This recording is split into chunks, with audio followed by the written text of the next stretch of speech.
Og þá er Hildi Gunnar næst í þrístakinu, hún í öðru sæti svo og svo sjáum við Arnar Pétursson koma hér á endasprettinu og við skulum klappa hressilega fyrir Arnari. Hann að koma hérna sem sigurvegari í Kaldalshlaupinu 2017.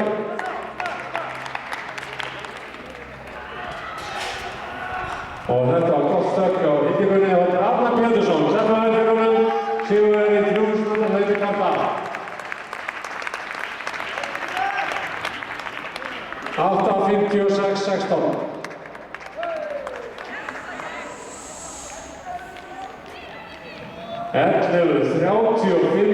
hjá Hildi Gunni, hún sækir að Helgu Margréti sem með 11:42, hún munar bara 7 cm á þeim.